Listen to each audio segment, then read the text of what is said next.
to the part one of the webinar series of Wading Through Waters. We are today going to talk about personal finance, and we have our experts with us and the moderator, Mr. Vikas Kumar, who is the co-founder of LoanTap. Over to you, Vikas, sir. We can begin. Maybe you can start introducing the panelists. Yeah. Hey, thanks. Welcome, everybody. I know it's a Saturday and people have got a little bit fed up of so many webinars, but I think personal finance becomes really important in this scenario. What do you do with the money now, given markets behaving crazily? So we're going to have a panel, a healthy panel discussion. After that, we will open it to the people. They can ask some questions directly to the panelists. Let me quickly introduce you and then jump into the questions. So in the panelists, we first have Munish. Munish currently works with ultra high net worth individuals and family offices. He has over 25 years of experience with ABN AMRO, Avendas. So deep knowledge about helping people to grow their and manage their money. We have Dharmendra Jain. He's from Kotak. He advises ultra high net worth individuals, very senior. He's a chartered accountant, 18 years of experience. Before that, he was with Ask and ICICI. Huge knowledge about asset allocation. So we'll trouble him with a lot of asset allocation questions. And finally, we have Dr. Aman Chugh. He's a chartered accountant, over 17 years of experience, advisor to Fortune 500 corporates, financial institutes in university. So welcome, everybody. Thank you for taking some time off. Let me straight away jump into some questions. I think my first question is about asset allocation. So given this scenario, what do you feel? We see gold has touched all-time high, equities some touched low, and then it's somewhere recovered a little bit, right? A lot of people are saying commercial real estate might go down the drain. It's become very confusing today. Should I just save in fixed deposit? What do we do with the money out there? So I think asset allocation would become really critical. So maybe some insights in that. Start with Munish maybe. Munish, what do you think? What does one do with 100% of his money today? Sure. Thanks, Vikas, and thanks for having me over on this, I think, very, very pertinent topic these days with most of the people who are either being affected or have been affected in the past with this. On asset allocation, the whole planning exercise for an asset allocation, actually, people will be now re-looking at what they are actually done in the past. Now, let me just get some couple of basics away for people who are not that adept at financial knowledge, but asset allocation being just allocating money between different risk pools. So, for example, you may want to invest in bonds, debt, FDs, equity. How much should you have in equity? How much if you have in bonds? How much you should save in FDs is what asset allocation is. Let's not make it very complicated. The challenge today is that we are currently, because at a time where this event was unforeseeable for a lot of people.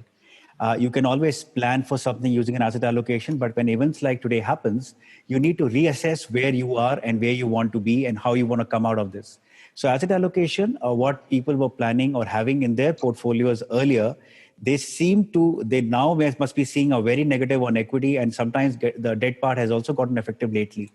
So every part of their holding is getting affected. And if you're not holding gold, like most of the people aren't, then your returns may be looking abysmal for the last couple of years or few years' time. What I tell people is very simple, that first of all, understand how you have asset allocated yourself. Do you really understand the risk that you are getting into when you're saying, I want a safer asset class as debt, or I want a riskier asset class as equity? All asset classes have very different risk profiles. So you have to mix and match together. And then also understand, am I able to take certain kind of risk on my capital? The case in question is that asset allocation on one side has been affected by the equity markets dropping so vehemently. And then, like Vikas, you mentioned that it's come back, it bounced back a little. But on the fixed income side, people have seen downgrades, defaults, side pocketing of funds. That basically means that even your debt funds, your returns have been almost negative in the last month or so. And if you look at the last 1 year, the returns have not been very attractive. So what does the person do when he sees negativity in equity and negativity in bond? My suggestion is, again, reassess today. That today, if you had 100 rupees, if I put 50 rupees in equity, if the market goes down by further 20%, will I be comfortable? Will I have a night's sleep or not? In fixed income, now problem with fixed income is that many people don't understand the risks. They are earlier, and frankly, it's not fault of theirs, but sometimes the advisor and distributors don't make it very clear that what kind of risk you're running in your fixed income portfolio. So reassess all your holdings today and make sure that your asset allocation now gives room for certain emergency capital, because you'll have to shake your asset allocation, because you can't be sitting on the asset allocation on the pre-crisis time, because you need some money, because tomorrow you don't know. It's an open-ended event, this COVID-19, and you'll need to get some emergency capital segregated from your asset allocation, and then go back and see whether equity you can take this kind of a risk, or in debt you can take this kind of a risk. So it's a complete reassessment of your holdings today, Vikas. Great. So reassessment, emergency. Dharmendra, what do you think? What should we do with asset allocation today? Hi, Vikas. Thanks for giving me this opportunity to interact with your clients. First of all, let me just clarify that I'm not representing Kotak at this moment. Whatever I'm going to say or speak is in my personal capacity, in my individual capacity. Also, I hope that all the clients who have come in are doing safe and sound during these COVID times. I think most of the facts definitely has been covered clearly by Manish. But I wanted to touch upon a few of the important facts that asset allocation is something which we have been advising clients to follow at every point of time. Of course, there are always opportunities where one can tweak around the asset allocation in conjunction with the underlying market conditions or situations. But any kind of a talk between clients are all also customized, because every client or every customer has got their own goal plans, have got their own timelines to those goal plans, etc. So it all becomes extremely customized to the sense of understanding the client. But yes, need to keep the few basics in place. That one, while you assess your risk appetite, there is a big difference between a risk tolerance and a risk appetite. I think most of the times we keep facing the challenge that the investors, till the time the going is good, they never think about what kind of risk appetite or what kind of risk tolerance they have. And many of the times you have seen that we kind of go and sway from our asset allocation and keeping in touch or keeping ourselves more tuned towards what is the recent phenomena. For example, gold has suddenly caught the fancy of many of the investors over the last 6 to 9 months. But while gold is coming after 7 to 8 years of consolidation. So something which I would really like to have the new generation, or probably at all points of time, that stick to your asset allocation. And that is where what Munish said, the planning is extremely important. If you don't plan right, the outputs are going to be all different. So an asset allocation probably will have mix of fixed income, mix of equity, mix of real estate. There are innovative products which are available now in the market, in the country. We never used to have any international offshore funds for, now we have got like around for a decade, but we never used to talk about such funds to the clients, or neither clients used to come back to us talking about those products. REIT, which was another innovative product which happened last year, gives you an access to commercial properties owning with as little as 5,000 rupees or 10,000 rupees sitting at your home and owning parts of various commercial properties in the country. Of course, REITs, right now we only have one, but this asset allocation has again come back much more strongly, that whenever you kind of get hit with such uncertain events, emergency fund or some amount of a safety pod always becomes extremely important and crucial. So you assess your safety pod, and beyond that safety pod, you should look around for what asset allocation you are comfortable with. Mind you, I will again repeat that what is your risk tolerance is something which is extremely important to know. When you invest in equities, I always tell clients that if you can't see 20% lower values in your equities from the time you have invested, say for example today, then you don't invest into equities ever. So these few things have to be cut out very clearly at the start of planning these asset allocation. So planning is important, safety pod is important, and your assessment of the risk tolerance during your planning is the most important factor. Excellent. So Dr. Aman, what would you suggest? Anything specific anything to add, anything specific we should look at asset allocation in? Yeah, so a couple of points have come by while Munish Bhai was also speaking quite well, and Dharmender Bhai also added one new, in fact, concept which is good for the retail investors to be understanding about the risk appetite and the riskiness which they are able to tolerate as well. Because we have seen in Corona times that appetite जितना होता है and जब toleration का समय आता है तो उतना toleration हो नहीं पाता है. So सबसे पहले we need to understand couple of things on asset allocation side पे भी.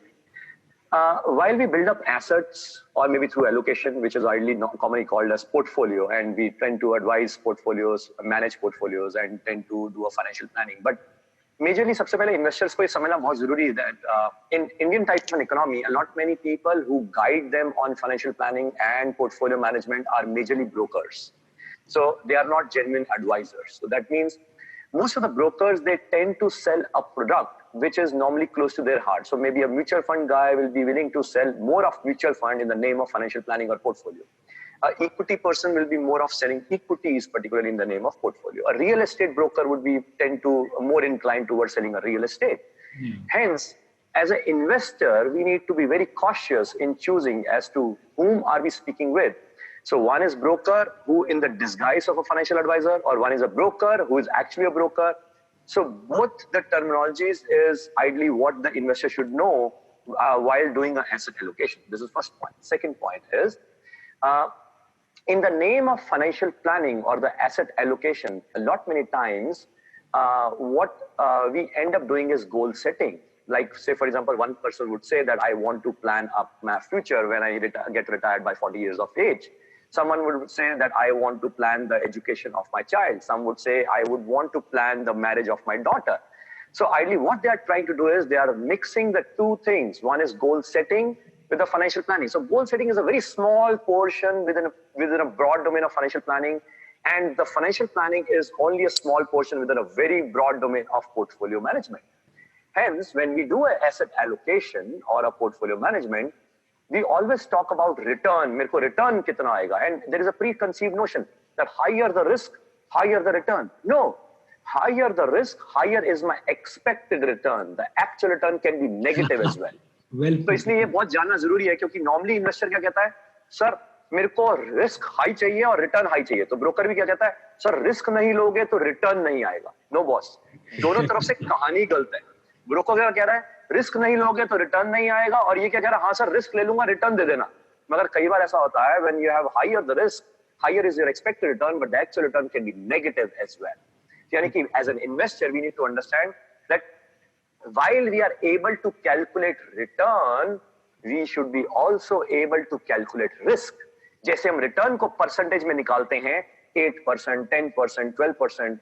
We should be capable enough to also calculate the standard deviations or the risk of a portfolio in percentages and then again redefine as to how much of risk am I taking to generate return यानी कितने risk पे मैं कितना return ले रहा हूँ. Say for example अगर मेरा risk है 5% risk की मेरी capital उड़ सकती है और मैं return extra ले रहा हूँ let us say 0.5%, you need to redefine जिसके लिए कई तरह के technical words आते हैं जो कि technical words हम यहाँ पे नहीं जा रहे because हमें इनको technically अभी साउंड या ऐसा कोई इंजेक्शन नहीं लेकर आया कि वैक्सीनेशन करवा लो इंजेक्शन ले लो और आपको सब कुछ एसेट एलोकेशन आ जाएगा but the point is the step by step understanding now going on to the few myths which we have. My asset allocation is well diversified. When we ask them sir well diversified मतलब वो कहता है sir मेरा equity में भी है मेरा mutual fund में भी है मेरा रियल एस्टेट में भी है मेरा बॉन्ड में भी है okay corona virus bond down real estate down mutual fund down equity down अब बताओ डाइवर्सिफिकेशन कहाँ रहा So उसमें लोग क्या कहेंगे लोग कहेंगे सर नहीं सर बाकियों का 50% डाउन है मेरा sir 30% down now point is ये एक्सक्यूज नहीं रहा इसका मतलब ये let me give you an example by example maybe some people will say I have got a diversified equity portfolio so उससे पूछो इक्विटी में क्या है वो कहेगा सर मेरा इक्विटी में ना I have got Vedanta I have got Hindalco I have got Tata Steel so that means आपने स्टॉक वाइज तो एलोकेशन कर लिया मगर वो वेल डाइवर्सिफाइड नहीं है या कोई और आदमी कहेगा वो कहेगा I have got Tata Motors I have got Vedanta and I have got L&T boss China में दिक्कत आएगी तो मेटल इंडस्ट्री में दिक्कत आएगी कमोडिटीज में दिक्कत आएगी तो वेदांता भी जाएगा टाटा मोटर्स भी जाएगा क्योंकि जैगुआर की प्रोडक्शन चाइना में होती है और दोनों का इफेक्ट जो वो इंफ्रा में कोई स्पेंडिंग जाएगी नहीं क्योंकि ultimately government will have to pump up the money for the retail investor so देखिए इक्विटीज में हम कई बार सोचते हैं मेरा ये डाइवर्सिफिकेशन है नहीं डाइवर्सिफिकेशन नहीं है Similarly, in mutual fund. In mutual fund, when we tend to invest money in mutual fund, there are again a couple of challenges. Pehla, we are giving that money to a mutual fund guy, and mutual fund guy is spending that money or investing that money into equities. But हम कई बार we do not know कि कौन सी equities में पैसा लगा हुआ है. Second, we are dependent upon a broker who, for his own trail commission, will be inclined towards investing your money in the same mutual fund time and again. HDFC Top 100 पहले भी, आज भी और कल को भी. So HDFC Top 100 was a good mutual fund in few years, in 2008-9, फिर उसका Most आ गया, अब Mirai आ गया, अब कोई Axis Blue Chip आ गया. But the broker will not be inclined because he gets trail commission. Had he been getting upfront commission, he would have been diversified. Similarly, some people say that I am a well-diversified portfolio into real estate. पता लगा उसके पास 3 तरह के residential flat हैं, 2 तरह के commercial हैं. आज के डेट में आप देख लीजिए, commercial भी down है, residential भी down है. So maybe he needs to look at redesigning into warehouse of a portfolio or maybe some sort of pre-lease assets as well. So Aman, just to cut you a little bit short there, so that we can go ahead. So I get the overall feel of the panel. So the panel is basically saying it is not easy to asset allocate. You must understand your profile, and you must go to an independent advisor who doesn't have a biased interest in buying a particular asset class. Who charges you advisory fees? So there is, by the way, a new whole thing, and you can find a lot of now advisors who just charge a fees, and they do not do the asset actually buy for you. They just tell you what to do. So those are the people you should be going. And also hear from the panel that you should be going to somebody. It is like when you are sick, you go to a doctor. This is not something which can be done on one's own because one doesn't have that experience. So please, you should be going to somebody for advice and pay him only for advice, not for buying mutual funds. Okay, so quickly let me jump to the next question. I think most of the people here, at some point have a loan, either a home loan or a personal loan. And this new thing called moratorium has come. So I think most people understand what the moratorium is. What is the opinion overall? Should one be paying off the money? Should one be taking the moratorium? They are saying moratorium might extend. So is it a good idea? And if I have some cash, should I pay off my loans today or put it into equity? What should I do with this moratorium and loan scenario? Maybe start with Dharmendra this time. Dharmendra, should I pay off all my loans? See, it will all depend on if you have the capability and if you can sustain through your time for next 3 to 6 months easily. So you need to calculate what is the amount which you can easily sustain with for a meaningful period of time, which is say 6 months to a year, because we don't know how the COVID situation is going to pan out. It may also happen that the moratorium may get extended. But if you have the capacity, don't delay it, go ahead and pay it. But yes, do your own calculation, because today everything is to do with your existential survival. A company or a corporate is going to see that how they are going to survive. We are all fighting that, okay, we should also survive our lives at this point of time, and that is why we are all in a lockdown. So if you have capacity, you analyze yourself that if there is a capacity that you can carry on for 6 months to a year, don't take this moratorium just for the sake of it. It also depends on the banks whether they will allow you to get moratorium or no. Because if you are a today salaried person, you are getting salary at the same rate at what it was pre-COVID. There are no changes for a salaried person to not pay that moratorium. So the bank may not allow your moratorium plea just because there is a cover which is available. At the end of the day, please understand this is just a moratorium. This is not an exemption that you do not have to pay. So pay if you have the capacity to pay, and don't use it like an exemption. Munish, any additional thought on that? No, because I think the only, this is a very easy answer. It all depends upon your finances. So from person to person, and we have various scenarios, for example, a salaried person whose salary has been cut, somebody has lost a job, somebody is maybe running a small scale business for that matter. He is also feeling the pressure because revenues are not coming in. So it all depends upon, on a personal level, how does it impact your day-to-day life?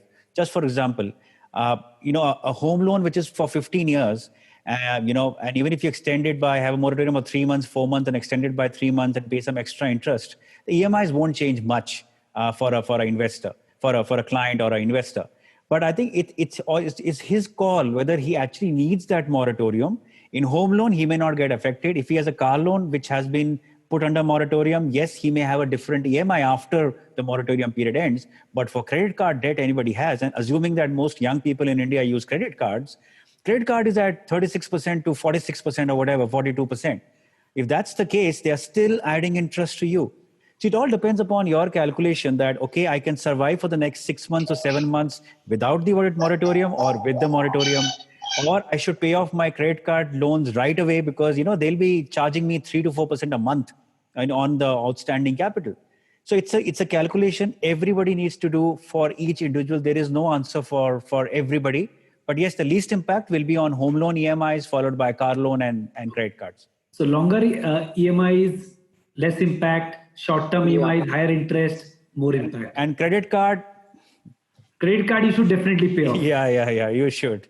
Dr. Aman, any additional thoughts, or you agree with the? I think it has been covered, but my point is towards on a lighter side. Maybe capability should be combined with your moral values as well. In terms of, अगर आपके पास capability है, और मैं सोच रहा हूँ यार वो मेरे 4 दोस्त नहीं दे रहे, मैं भी नहीं देता, तो I don't think that would that will help the Indian economy. Okay, so some of the attendees have asked specific questions, and there's a very interesting question. Some people, because they have not been going out or entertaining or not doing going to movies, whatever, they have been able to release some capital. So is there something specific, and that's sort of free? They are never planned this capital to be there, right? So is there something interesting which they can do, or what should they do with this 2, 3, 5 lakh which they suddenly have, which they never expected to be there in any case? So, Aman, you want to start? Is there any thought you have on that? What do I do with the sudden money I have?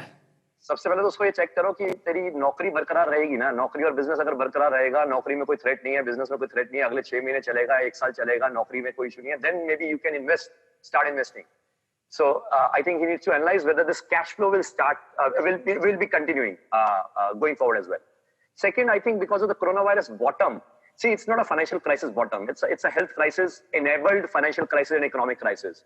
So that would mean that we do not know what will happen unless and until this coronavirus actually disappears, or maybe the vaccination is in our home, which will take another 12 to 15 months to come at our home places. So disappear हो जाए तो अलग बात है. Otherwise, जिस तरीके से फैल रहा है, it is not like pneumonia or something like that. It is more communicable as such. Hence, maybe 6 months or 12 months of a money of cash should be with you.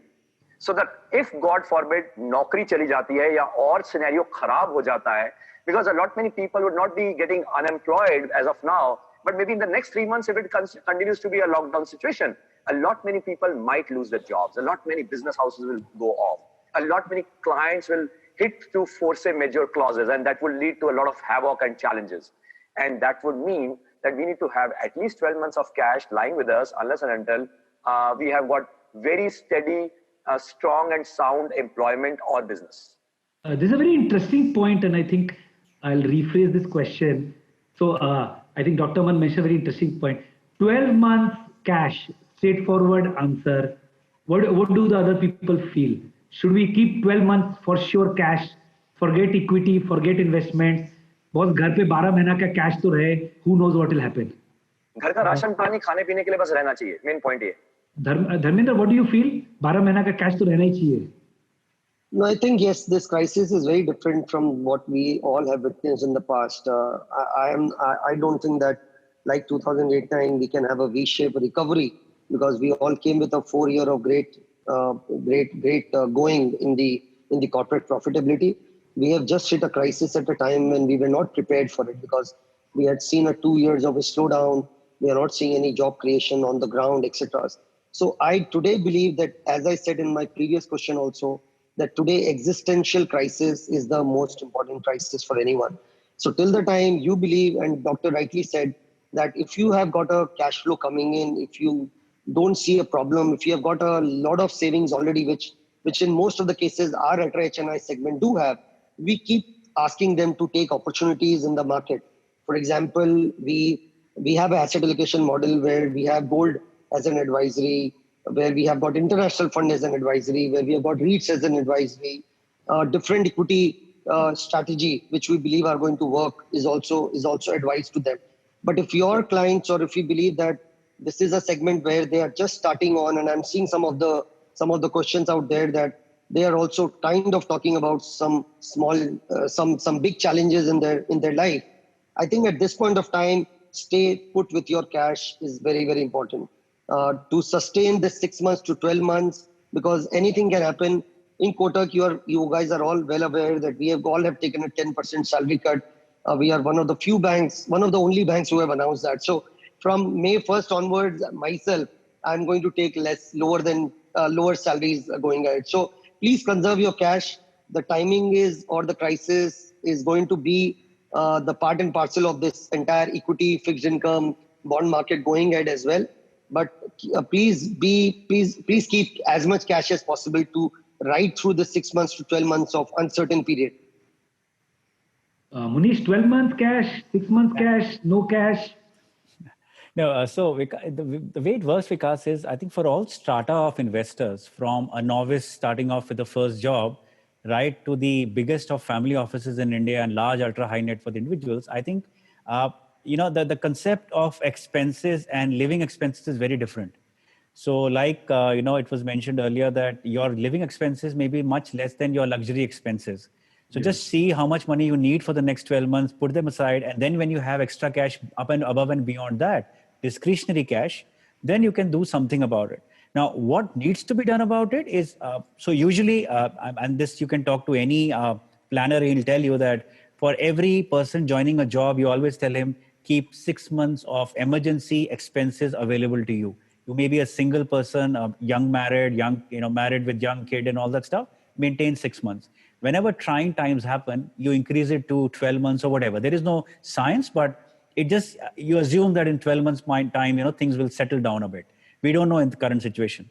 And lastly, what you use that discretionary money for, remember, again, depends and circle back to your ability of how large is the discretionary corpus and how much risk can you take. You can be very tactical about a few products. For example, good opportunity when Nifty fell to 75 odd number, very good opportunity for a few hours or whatever. Gold was a good opportunity since a year back when the valuations are hitting the roof. So you can take those opportunistic bets, but not everybody has access to these kind of advice at all points of time. So I think a good 2 points, distinguish between living expenses and luxury expenses, multiply your monthly living expenses into 12, make sure that you have that much cash before you start doing anything else. Yep. Okay. The 3 interesting opportunities which people have kept referring, even this and overall. One is, A, should we get into gold? B, should we get into Indian equity? And C, should we get into US equity, because US equity has also fallen. So there are these 3 specific things which have again and again come out from all discussions. So is there any specific thoughts on these 3 specific asset classes? What should we be doing, assuming we have money? What should we be doing? And a pure from opportunity, not from allocation perspective anymore. Pure from an opportunity perspective, should we do gold? Should we do equity? And should we do US equity? Munish, you want to go first? Sure. So going by asset class, I think I believe gold for me has never been a strategic allocation in any of the assets. Gold doesn't tend to give you enough kind of a returns in the portfolio. And, it goes up and goes down in chunks whenever there is kind of volatility in the global markets or the global economic scenario. So it's a tactical asset class for me when I work with most of my clients. Yes, whenever you're finding a bit of trade issues, you're finding valuations hitting the roof without any major growth in corporate earnings, or corporate earnings are there, but the valuations are still very high, you tend to start allocating into gold as well. But not as a strategic asset allocation, but more of a tactical asset allocation. So that's my view on gold. But today, with the way the gold has become, unless you assume that there'll be enough volatility in the market and a kind of a question mark to the whole dollar-based global economy that we have, unless you have those issues, global gold from today going forward does not make much of sense to me. Equities always make sense to buy at a good price. So whenever the valuations are more conducive, always get into equities. And is today a good price? Come again, sorry? Is today a good price? So, it's all relative. So relative to what I was maybe in January, February, it's a very good price. But relative to what I saw, Nifty going below 8,000, it's still costly. So I think you have to do your analysis. And that's the whole, there's art of investing. It's never called the science of investing. Had it been so easy, people would have just learned it reading books. But the art of investing, and once you have gone through 4 or 5 such cycles in your life, you realize that what you expect out of your what asset class is something that you can only estimate on. You cannot say, I will want this. So equity, good time to invest. Yes, when the corporate earnings were growing at 15 to 20%, and you are buying, and you can buy the market below 20% or below for 15% price to earning trailing, very good. But then trailing PE has the underlying call corporate earnings. We don't know how that will change going forward, because the major impact of this crisis is going to be felt in the next 6 months to a year. It still hasn't gone in. So only the extra cash, which was lying outside the market, was opportunistic and was plowed, when the Nifty went down. So equity, again, it's a good price. SIPs continue. But if you want to be a bit opportunistic, you will get enough opportunities in the next 6 months, 7 months, when actually the Q1 earnings do come out in the market. Okay. Debt is debt. I think just one cognizant science of debt is understand what is debt. Debt is not one big, one animal. Yeah, I'll come to debt, Manish. Yes. That's a separate question. I'll come back to debt. Yes. What about investing in US equity?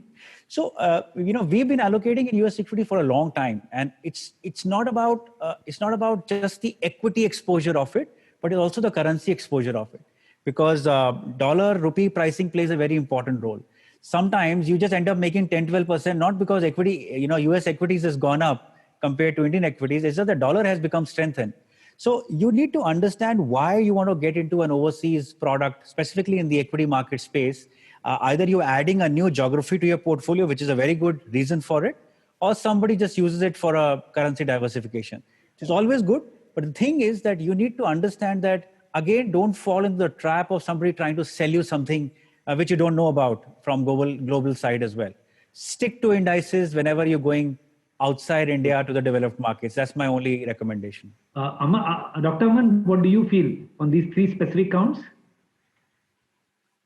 जैसे वो कहा जाता है ना, हर इश्क का एक समय होता है, तो ऐसे ही हर इन्वेस्टमेंट का भी एक समय होता है. So ideally we cannot say कि इस टाइम पे मैं इक्विटीज में लगा लूं या बॉन्ड्स में लगा लूं या गोल्ड में लगा लूं. So ideally मैं इसको थोड़ा यूं करने की कोशिश करता हूं, इक्विटीज में लगा लें कहां पे. So for me small cap mid cap में अभी तो कभी नहीं, यानी कि I would be staying way lot away, distantly away from small caps and mid caps. At No least in this small type cap, of no mid cap. No small cap, no mid cap इस तरह की market में. Right. और normal तरह की market में मेरे को स्मॉल कैप मिड कैप कभी पसंद नहीं आते, समझ ही नहीं आते कि मतलब अल्टीमेटली कौन चला रहा है. अब आते हैं large cap. So as Munish भाई राइटली सेड कि लार्ज कैप में yes relatively some stocks are good. अब सम स्टॉक्स का मतलब कौन से वाले, सो हमें फिर ड्रिल डाउन करना पड़ेगा. सो इक्विटी इज गुड, मगर इक्विटी में कितना लगाना है और किस पे लगाना है, और ऐसा नहीं कि लॉन्ग टर्म के लिए लगाना है. बिकॉज कई लोग कहते हैं for the next 10 years sir मेरे को स्टॉक बता दो. भैया पिछले 10 साल में ओएनजीसी ने कुछ नहीं दिया, एसबीआई ने नहीं दिया, आईसीसी ने नहीं दिया, अभी जाके एचडीएफसी ने थोड़ा बहुत दिया, रिलायंस ने दिया. तो how did you know in 2008 की रिलायंस बन जाएगा, या how did you know in 2008 की एचडीएफसी बैंक बनेगा मगर आईसीसी बैंक या एक्सिस बैंक नहीं बनेंगे. सो इसका मतलब ये right time you have to move around. I am not saying trading, but I am not saying the long term even. I am saying right time, churn it off. Next point which is very important point is, जब equity markets when they fall off, a lot many people they invest into bonds, keeping in view कि शायद अब interest rates टूटेंगे. जब bonds टूटता है तो लोग gold में घुस जाते हैं, क्योंकि वो सोचते हैं अब तो सब खत्म हो गया, अब तो गोल्ड ही बचेगा. जब गोल्ड भी खत्म होता है तो people park their money into dollars, and that's where dollar strengthening happens. And ये 2008 में भी हुआ था. Equity market crashed globally, then in India. And then the bond market crashed, and then the gold market crashed. Gold came from $1,000 per ounce to $682 per ounce. And then there was a rally because there was plenty of liquid money and low interest rates. So the gold also went up, bonds also went up, and equities also went up. That means कई बार हमें बचपन से कराया जाता है equity चलेगा तो gold नहीं चलेगा, या गोल्ड चलेगा तो इक्विटी नहीं चलेगा. So yes, ideally you need to time when gold. So gold in this type of a scenario or maybe in a distant crash of a scenario हमेशा नहीं चलेगा. मगर जब आखिरी crash होएगा, the last leg of the crash, which is evident from the DXY falling, when the DXY falls and when there is a lot of printing being done by US, then yes, the gold will rally. So that means again you need to reclassify, rechange. For me, mutual funds, no. Because SIP in mutual fund उससे अच्छा better है कि मैं SIP in large caps लगा लूंगा अपनी सहूलियत से, no brokerage, no trail commission, earn the best of the best dividends as well, the bonus as well, keep on churning as well my stocks portfolio, so that will. And plus अगर कोई कमजोर दिल वाले investors है तो उनके लिए भी एफडीज जो है, एफडीज भी टॉप 5 और टॉप 6 बैंक्स में ही पार्क करे इस टाइम पे. I am not saying banks will fall off, but what I mean to say is इस टाइम पे अगर by chance moratorium period bank को डिफाइन हो जाए जैसे येस बैंक में हुआ, तो आप अपने पैसे कैसे विड्रॉ करेंगे? So that's why you need to have different sets of banks as well for your FDs. So I think a couple of points from Munish bhai and couple of points which I have added, maybe Baki Dharmender bhai will also add. Dharmender bhai, what do you feel? Gold, equity, US equity? Yes, so I would agree with Munish that gold is a tactical asset allocation. Gold, any which ways, most of the families will obviously hold gold because gold has always, we have always been in love with gold, and obviously that is considered more like a revenue expenditure item and not like an investment, because जो भी gold jewelry हम लोगों ने लिया हुआ है families में वो हमेशा revenue expenditure की तरह treat होता है. But gold as an investment, I believe that it has got legs to move up, primarily with what again the US-China trade war, in case if it is going to come up, with the kind of money which has been printed or which will be printed during the COVID times, the currency is going to lose its relevance. We are finding that the investment demand will go up, but the consumer demand from India and China may go down. So gold as a tactical, we still advise 5% of the asset allocation should be in gold. We believe that probably for next 12 to 18 months or 24 months, gold can be a good asset class to remain invested in. Indian equities, I agree with both my panelists that आप क्या buy कर रहे हो is also very important. Equity comprise of 4,500 stocks in India, but the kind of money which you can make consistently from the Indian markets is not more than 1 to 2% of the entire universe. So what you are buying is extremely important. Also, you should follow always the principle of something called a core portfolio and something called a satellite portfolio. So a core portfolio is something where you park your 65 to 70% of the portfolio, which is fairly for long term. And I genuinely believe in this long term attitude of equities. We can be all overcritical about what happened to the equity markets in the last 2 months, or probably what happened to the broader market over the last 2.5 months. And from 2008 to 2020 also, it's not a great return idea. But if you strip into few companies or few larger companies, they have done phenomenally well. So you need to pick your battle right. As Doctor also said, what you are investing in is important. So in equities, you should allocate money into equities for long term. There also you divide your allocation. You choose something called passive ETF investing, where you are investing with one of the lowest expense. कोई fund manager का कोई allegiance नहीं है, fund manager को क्या लेना है नहीं लेना है कोई मतलब नहीं है उससे. The passive index in itself keeps churning out the poor performers and keeps adding on the recent or the good companies into the portfolio. And I think from the 2007-8 index, today what the index today comprise of is looking much more solid and much more better. US equities also, we believe that away from home market is also important. Two advantages. One, what Munish definitely covered, that the currency tailspin is always there. That always adds as a 3.5% alpha over a period of time. And second, the companies which you are otherwise not able to participate in India, because in India you don't go beyond the consumer and financial services. There's just no other large industry which has kind of prospered in India, barring maybe a specialty chemical at this point of time or a API pharma at this point of time. But you get a lot of companies which otherwise you can't participate in India. Now today you are touch basing more with the US companies than the Indian counterparts. So you are touch basing with Google, Apple, Amazon. So US definitely has survived all through the crisis. Their last decade has been phenomenally well. I don't know how the next decade will be. Usually we don't see the decades following over, but I still believe that from the diversification perspective, with the kind of next technology or engineering improvement or development which you can get from US, we can't do it in India, and hence you should invest into US as well. Great. So if I combine, there is some diversified opinions on gold, while there is an overall common opinion that equity, stick to large cap, stick to index, don't try to be smart and do small cap or mid cap, right?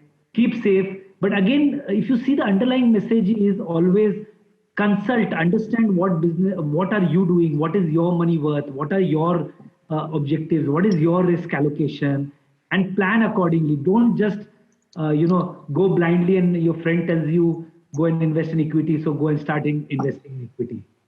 Okay. Last question before we sort of ask the other people and what is their opinions and get some questions from them. We all saw what happened with Franklin Templeton, and suddenly we were always promised that debt is a very, very safe option and kabhi kuch hoga nahi usko. But suddenly we saw even that crumbling. So now, should we just sort of stick to FDs, or is debt also that risky now that we can't even invest in debt, or is there is just one-off case and debt is still a safe bet? I don't know. Dr. Aman, what is your thought? किसने बोला कि जो debt है वो safe है? That was what I think majority of the people will agree, that somehow, somewhere we got that opinion, maybe rightly, wrongly, but broadly, I think all our audience has that opinion that debt is safe. So I see, India is a BBB minus bond. So Indian sovereign bond is a BBB minus rating across globe. So if India ke BBB minus rating across globe, so any company in India which is lower than the government bond rated, uska international world mein rating kya hoegi? Junk. So whether it is a AAA rated or a AAA plus in India, or a AA plus or a A plus, in the international market it becomes junk. And the kind of pressure which the Indian government is facing because of the growing fiscal deficits and the fiscal stimulus is required as of now, and the liquidity crunch at the bottom. I'm not speaking about the liquidity crunch at the top, because RBI has been pumping up the liquidity, but the liquidity is not falling down. So that means the bonds which are of lower grade quality, they are bound to be hit. And if the credit rating challenge is there looming on let us say Indian government, that means the credit spreads, the default spreads for government bond will increase. If the credit default, यानी कि उसका जो spread है, यानी कि मेरा दिमाग का return bond के लिए अगर yield बढ़ेगा, तो जो नीचे के bonds हैं उनका भी yield बढ़ेगा. So if yields goes up, the bond will not perform. So bond goes down. So point is, we believe that when interest rates fall or are expected to fall, the bonds will rise up. No, because bonds will rise up, the bond value will go up if the yields fall. Yield has got a function of, apart from interest rates, other things as well, which includes the credit rating, the default spreads, the levered spreads, etc. अब इसी में एक और point ये है, the schemes of Franklin particularly were exposed on those bonds which were being issued by NBFCs, and these NBFCs were taking exposure on distribution companies of power, on real estate infra developers. And you can see that these kind of sectors are not doing good because of after IL&FS crisis. The whole sort of story with the NBFCs, the lower grade of banks, the cooperative banks, even the real estate side, it is all challenging. So that means the people should have come out of these all Franklin Templeton schemes of ultra short bond or duration bonds, etc., way back in 2018 itself. So if still you wish to get into the bond market, I think you stick with government bonds, or maybe RBI bonds, or maybe perpetual bonds of some companies where you save your FDs. Although if the liquidity is not a challenge, but in this type of a scenario, you should be having a liquid money as well. So I think there are more options as against going into the bonds conventionally, which we used to do. Nish, what should we do with debt? Because it's a bit sad, that the industry has been turning a blind eye on some of these risks, especially the credit risk in some of these bond holdings from a certain set of mutual funds. And frankly, very few people have spoken about it in the markets. And I feel even more sad when I realize that, it's the retail investors who pay a price in most cases, because the chances of a ultra high net worth and high net worth being advised much in advance before we see such kind of an event happening is more so. So we get retail investors who get hit the most because they don't understand. And also, downgrading defaults have happened last year, even before the COVID, crisis did hit and the FT fund closures happened. The issue was that these symptoms were visible for a long time. As Dr. Aman mentioned, in 2018, I know many good advisors, including us as well, and there are many of them, not just us, who exited many of the FD funds, not because they were bad funds, but just they couldn't just digest the amount of credit risk in the market. Now, understanding that credit risk is not a place where a retail investor can actually understand that. So you need to be very cognizant. So either you rely upon your advisor that he first understands and is able to also give you the advice against such and such kind of products, or you stay away from them. The issue is the SEBI's categorization of debt funds also doesn't help. It doesn't give you, I mean, it has a category called credit risk funds, but you find very similar papers in other categories of funds as well. So for a retail investor, it's very difficult. So my suggestion to most managers is, and I tell this in all seminars and conferences, that debt actually has a higher risk than equity, because you don't expect risk in debt, but you expect risk in equity. So the impact of that risk is very different between debt and equity. So be safe, go and understand what kind of risks. Markets first taught us interest rate risk. Then we understood what interest rate risk is. Then market has now teaching us credit risk, which we understood last year. I'm not saying now, last year. Now it is actually liquidity risk which the market is teaching you. Underlying companies may not have defaulted, but there is no trade happening in those companies. And if you have redemptions coming in, what do? You go to the RBI and ask for a window. So I think it's very important. Once, I think SEBI needs to recategorize these depending on certain guidelines on how much of credit risk you can take, how much of interest rates you can take, and also looking at liquidity factors as well, which is not easy for a retail investor, but that has to be done. If you can't understand that debt, stick to maybe liquid funds or overnight fund. If you are happy earning 5%, but if you are in a lower tax bracket, some of the good FDs, as Dr. Aman mentioned, is nothing wrong in it. There are some good banks, and frankly, for me, only two private banks, without naming the two of them, are stable enough to take my FDs for the next maybe 2, 3, 4 years. But don't put everything in an FD as well, because you might need some emergency liquidity. You can always break an FD, but make sure you have some allocation in liquid funds and overnight funds. That's all. Interesting. I think a couple of very interesting points which came out. Even if you do an FD, don't go and put it into a cooperative bank. Put it only in the top 2, 3, 4 banks. Second, go for overnight funds, which are RBI, government bonds. They are much more safer, right? Third, the very interesting point which I figured out while Munish was saying was the fact that some people knew about these things faster than other people. That doesn't mean they were doing some insider trading. No. It's just that they had the knowledge which we don't have. So that again points out to the fact that we should have an advisor there, because I think a lot of this knowledge came to me also maybe a couple of months before it came open in the market, right? So somewhere right through, I'm again and again seeing a point that it is difficult to manage your money on your own. You should have an advisor. And the best part, I think, which has happened recently is that there are a lot of advisors now who give you, just charge pure advisory fees. Like a gym charges you pure money, and then they just give you an opinion, right? And you can do what you feel like after that. They don't actually manage your money. So there is no risk of brokerage there. So I think that's broadly the questions I had. Tanvi, how do we go about asking people questions? Is it, are they going to do a chat, or do they ask personally? How does it happen? Yes, sir. So we have a couple of Q&A with us. We have around 11 questions. You can also click on the bottom screen of Q&A, or I can read out the questions in case. I got it here. We'll move on to the next. So one interesting question is, what about SIPs? SIPs are having negative returns. Let's try to answer one or two people if they can answer quickly. Right. We can cover more questions. So what do we do with SIPs? They're getting negative returns. Should we continue or stop? Continue with SIP, but just go through that what kind of mutual fund schemes you would have chosen in. But you should continue. This is not a time that you should come out of equities. If you have a reasonably good horizon of maybe another 3 to 5 years, these are not the time you should come out. Dr. Aman, yes, no. Aman, you're on mute. मैंने कहा पहले उन सज्जन से ये पूछना पड़ेगा कि जो पैसे सिप के आ रहे हैं वो कंटिन्यू आएंगे, क्योंकि पहले नींद अच्छी आनी चाहिए. अगर पैसे ही नहीं आएंगे बाद में तो सिप में क्या करेगा? और दूसरा जो नेगेटिव है, दैट्स फाइन, नेगेटिव का इशू नहीं है, पॉइंट है कॉर्पस का इशू है, एज धर्मेंद्र भाई आल्सो मेंशन, कॉर्पस किस में लगा हुआ है? अगर फिर वही अल्ट्रा शॉर्ट बॉन्ड और ऐसे वाला कॉर्पस और नेगेटिव, तो नेगेटिव उसको लॉस लेके बाहर निकलना यार। अगर मिड कैप स्मॉल कैप है, लॉस लेके बाहर निकलना।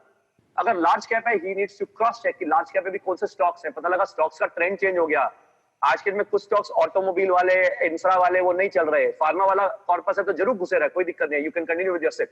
But then again, why continue with the SIP into mutual funds? Why don't we do our own SIPs into the stocks and stocks into large caps and then based on the trends? Manish, what do you feel? It's very easy answer for us because we use that because for all our clients, doesn't matter if it's a retail client or a large client, your core portfolio of large cap equities, which I think Dr. Aman also touched upon some time back, is we don't know how the underlying stocks are changing. We are relying upon the fund manager. But if you really want to be up to date about what are the key sectors in the economy, the index captures it. So in case you're investing into a Nifty 100 or a Nifty 50 and all, it will keep on changing depending upon the value of each underlying sector to the GDP of the country. So my suggestion is, if you want to bring a long term, and long term was earlier 3 years, then it became 5, and now it has become 10 years, continue with that, but use a passive fund, a passive large cap fund. It may be, I prefer the Nifty 100 as specific as that, because it gives you at least a wider bench of companies, and let it be in that space. That's the core SIP. And as Dr. Aman mentioned, first check whether you have enough discretionary capital to take care of your expenses for the next 12 months. Then think of SIPs and continuing with them. So yes, save your money first. If after that you have funds, look at the SIPs, but again, look at the equity, only large cap SIPs, maybe only index SIPs, or go to a stock portfolio. Now it's, you know what stocks are going to do well. You know the pharma sector is most probably going to do well. Build, talk to advisor, build a SIP maybe of stocks, but otherwise go for a passive ETF, right? And don't be worried about positive, negative. I think that's everybody is underlying theory. Jo ho gaya hai, ho gaya. So if you have a loss, you have a loss. Right? Look at the forward. Don't keep looking at your losses. So if you have to cut it, go ahead. Yeah.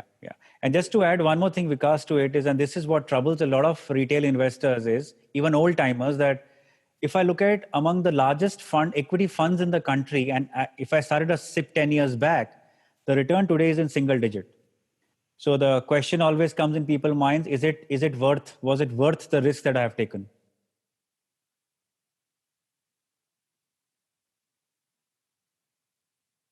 Hello? Yeah, I think there seems to be some problem with the internet connection. Yeah. Yes, sorry guys. I think I got disconnected. Can you hear me? Yes. Hey, Manish, I was just finishing. Yes, I did. So, just to come back, on the equity side, and I'm sure others people have heard it, but my only recommendation to a lot of people beyond this is that make sure that whenever you are allocating money to equities, make sure, as Dr. Aman also mentioned, that there are some direct equity options as well. So my last option is, don't get lured away by brokers that, I have a sure shot, opportunity for you to invest in the market. I know this will go next 20%, next 30%, because if you Google the kind of scams which are happening in the last 1 month or 15 days, there are lots of them. And my only last point was just beware, what you're trying to do. And SIPs, please continue, passives are good. Right, Vikas bhai, two couple of points. एक तो ये quick वाला कि tips are for the waiters. So tips जो हम लेते हैं ना, tip दे दो, वो हमारे लिए नहीं है. पहला point. We are investors, so हमें tip नहीं चाहिए. Second point ये है कि a lot many times we say कि हमारा तो portfolio already negative में है. मैं अगर निकलूंगा तो मेरा loss book हो जाएगा.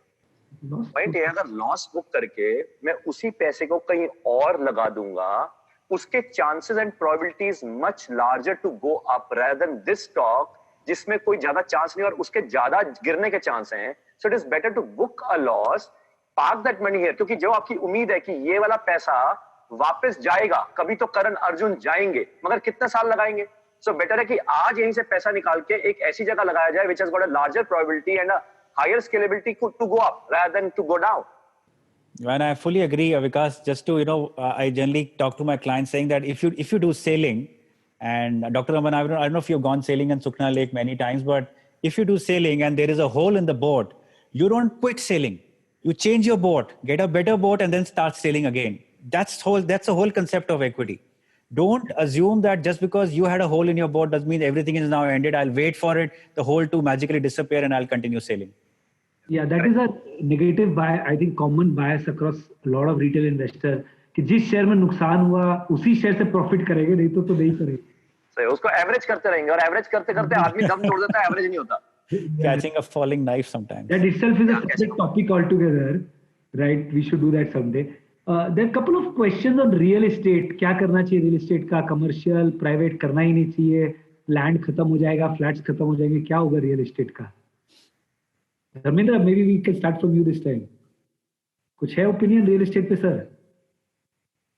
No, so we have a negative view on real estate as a house. So we are only promoting REITs when it comes to, and also after COVID, we need to relook at how the commercial properties are going to behave. We had a great 4 years of buzzing commercial property market. In fact, we have been clocking one of the highest ever sales, and it was a pure dichotomy to what was happening in the broader economy. So we had always very hard time convincing our clients that, okay, the economy is not doing good, the job creation is not happening, but how come the commercial properties are getting lapped up, especially in South? So REITs is something which we always promoted, but right now, due to the COVID, we have kept it on hold. So we don't have a very positive outlook on real estate. Manish, negative view, positive view, real estate खरीदना चाहिए, So Vikas, for me, real estate funds were absolutely a no-no. So I'm assuming that most of the retail clients can't invest in it. So that's a no-no for me. For me, everything is effective on a post-tax basis. So anything that I'm earning, I look at what I earn on a post-tax basis, and I then see what kind of premium I have got as compared to maybe investing into a AAA rated, bond or a government bond. That risk premium is very important for me. Real estate for me has been a more, on the physical ownership part of it. For retail guys, yes, you can't afford to buy, commercial real estate at all, let alone anything else. So you need to go into REITs and, these kind of opportunities for you. But in India, we've got very disbalanced supply-demand scenario. So I don't know if you know this, but there are 1 lakh empty apartments in Greater Noida area in Delhi. So there is so much of supply and the rate hasn't gone up for the last almost 8 years. So there are pockets of good valuation for people to do invest in. But my suggestion to them, don't take loans to start investment. If you want a house to live in, please live. On commercial real estate, it will always give you some kind of a return because it is directly linked to the cost of capital and interest rates in the country. And it's a physical asset you can be very happy about. But unless you can really time the entry into that particular commercial real estate market, that, this market, it's going to get a lot of demand and hence the rentals will move up. Hence my capital value will move up. If that's not visible to you, stay away from it. And just one point of example is that in Bombay, earlier CBD was Nariman Point. It shifted to BKC. Suddenly BKC rents became higher and now people have shifted northwards to Andheri or Goregaon and further. So you'll have to keep on being ahead of the curve to be making money in the commercial real estate space as well. So REITs is the only solution, but yeah, on a post-tax basis, I don't know how valuable it looks in my portfolio. So broadly, a no on the real estate, right? Anyways, you need a lot of cash or loan to lena mat, please, is the basic understanding. Aman, you were saying something. Yeah, 3-4 points मतलब जो मैं समझता हूँ. पहला point ये है कि if let us say you are employed lot, so employed में क्या है ना, आपकी employment change होती रहेगी. So definitely आपको flat में investment नहीं करनी चाहिए क्योंकि आप normally leverage करेंगे यानी कि loan लेंगे.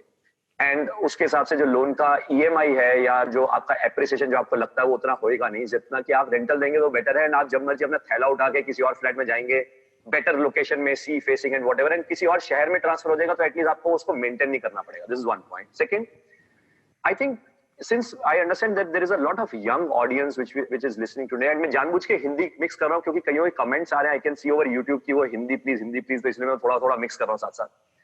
सो आने वाले 15-20 सालों में मुझे लगता है कि if at all you have to invest in real estate, कोई अच्छा सिटी चुन लो जहां पे आप आज से 20 साल के बाद में भी रिटायर होके रहना चाहेंगे.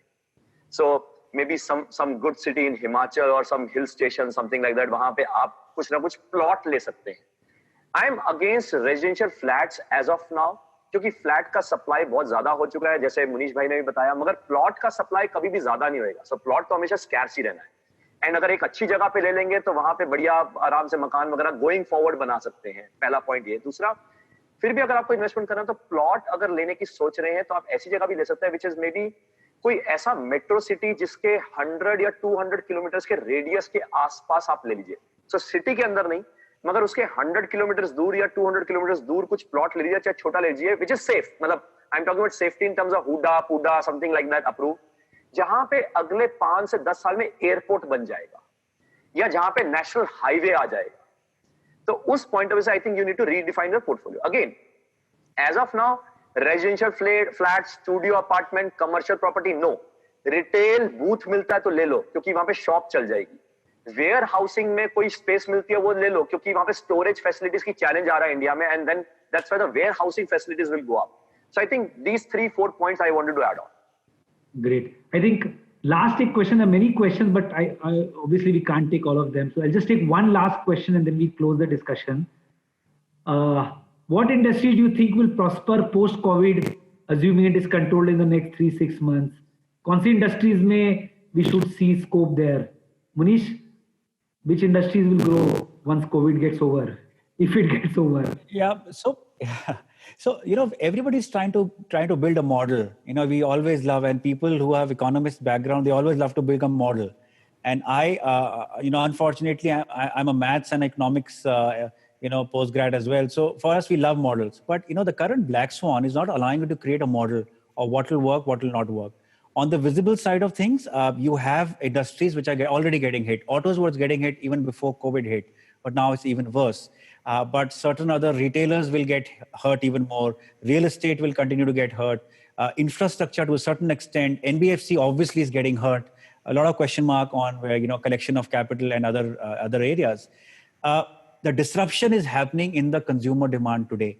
So for example, people who never ever used, I'm not propagating anybody, but Big Basket or Nature's Basket online or Amazon Pantry are actually now so clued on because they become so comfortable that the online e-commerce culture will change, and the whole chain changes. So people who provide logistics to them, the last mile services, a truck, everything gets changed on that. So there are a lot of disruptions happening in that space. Many people came around, and there are models there talking about that.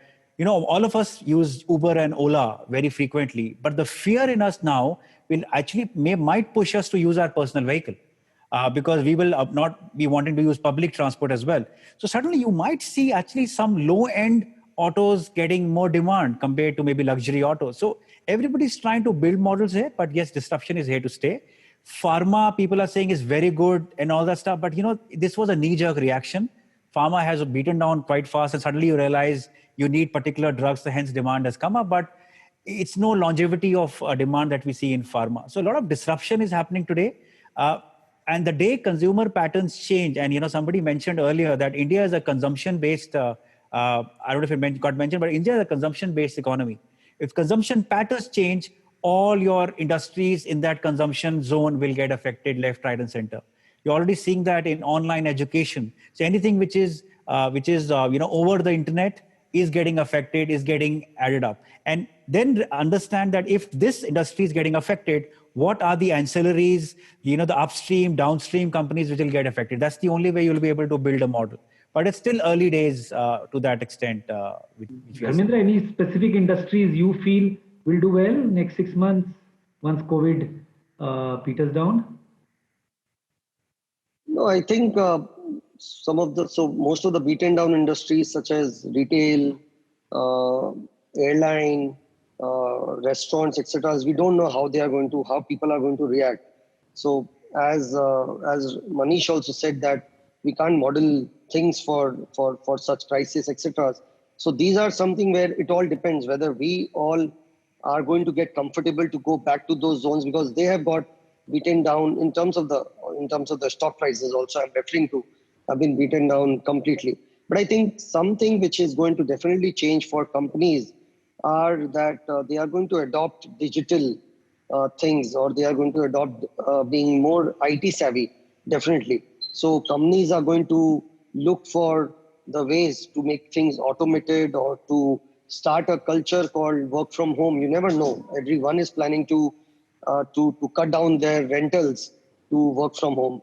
Also, industries such as what Munish covered, that maybe the delivery mechanism of Uber Eats or of Dunzo, etc., are going to get more and more business. People probably will start to order food more or start to use these services more.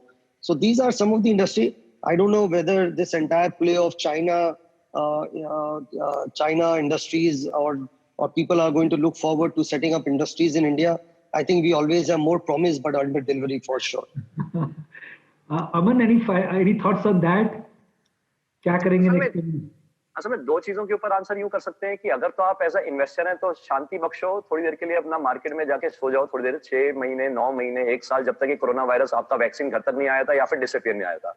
हो सकता है इस दौरान you might have missed an opportunity of maybe 20% the market going up, but 20% market going up probability let it remain, क्योंकि इस time पे जैसे बाकी सारे sectors down downtrodden, and as Manish has also said कि जिस तरीके की इंडस्ट्री बाद में उभर के आएगी वो तभी पता लगेगा कि, क्योंकि बैंक्स में एनपीएस आएंगे, ऑटो सेक्टर में चैलेंजेस आएंगे, कोई 2-3 साल तक गाड़ियां खरीदेगा नहीं, मे बी स्मॉलर कार्स आ जाएंगी, वो जो 2 wheeler types of car image वाली आ जाएंगी, इधर से रियल एस्टेट, सीमेंट, इंफ्रा, सब में प्रॉब्लम आ जाएगी. एनबीएफसीज का ऑलरेडी बाजा बजा हुआ है, फार्मा मोर ऑफ वो ड्रग के एक्सपेक्टेशन में फार्मा कूद रहा है. सो मे बी मेरे को लगता है कि अभी 6 महीने 1 साल आराम से अपना लिक्विडिटी पोजीशन अपना मेंटेन करके रखो. पैसे को लगाने से ज्यादा अच्छा है कि हम उसको शांतिपूर्वक रहें. ये हो गया इन्वेस्टर के लिए. अगर आप अपना करियर पाथ के पॉइंट से सोच रहे हैं, डेफिनेटली कोई भी आपकी इंडस्ट्री में जहां पे जॉब है, जहां पे वर्क फ्रॉम होम में आप कामयाब हैं तो आप रहेंगे. अगर आप वर्क फ्रॉम होम के कामयाब में जॉब में नहीं है, या अगर आप ऐसे जॉब में हैं जहां पे आपका फिजिकली होना जरूरी है और इंडस्ट्री फिजिकल से वर्चुअल पे जा रही है, तो आप नहीं रहेंगे. तो जैसे कि एजुकेशन है, अगर आप अच्छी एजुकेशन देते हैं, आप चाहे फिजिकल पहुंच जाओ चाहे वर्चुअल पहुंच जाओ, अल्टीमेटली चलोगे ही चलोगे. अगर आप प्लम्बर हो, फिजिकली आपको जाना ही पड़ेगा, चलोगे कि चलोगे. अगर आप बार्बर हो, बाल कटाने लोग आएंगे, चलोगे चलोगे. मगर अगर आप कोई ऐसी इंडस्ट्री के जो ऑनलाइन जा रही है और आप ऑनलाइन नहीं जा सकते, तो चैलेंज है. Oh, very interesting. So I think we'll close this discussion. I just noticed we had over 100 participants, which is amazing. Tanvi, anything else? I'm done for my thanks, panelists. Awesome, great answers. I think people hopefully have learned a little bit. And yeah, guys, please keep your money safe. I think Aman's last words were very, very good. कि 20% कम आए लेकिन पैसा तो हमारा रहे हमारे पास. So please keep your money safe first, rather than try to grow the money. पैसा रहेगा तो ग्रो कभी कर लेंगे, अभी पहले सेफ तो रख ले पैसा. Tanvi, over to you. Right. I would like to thank all of the panelists once again for taking out time on a Saturday. I would like to thank you, Mr. Vikas, for being the moderator. And I would like to apologize to people who had so many questions, but unfortunately we can't take them. Sorry for that, guys. Not all questions. You can try and check out our blogs at loantap.in/blog. We'll try and answer some of the questions over there. It was a great session. I hope everybody learned something or the other. And it's a very important subject for everybody. And we'll see you guys next week. We'll have the part 2 of our webinar on 16th of May. Thanks once again, panelists. Thanks, guys. Thank you. Thank you. Stay safe. Thank you. Bye-bye. Have a good day, everybody. Have a good day.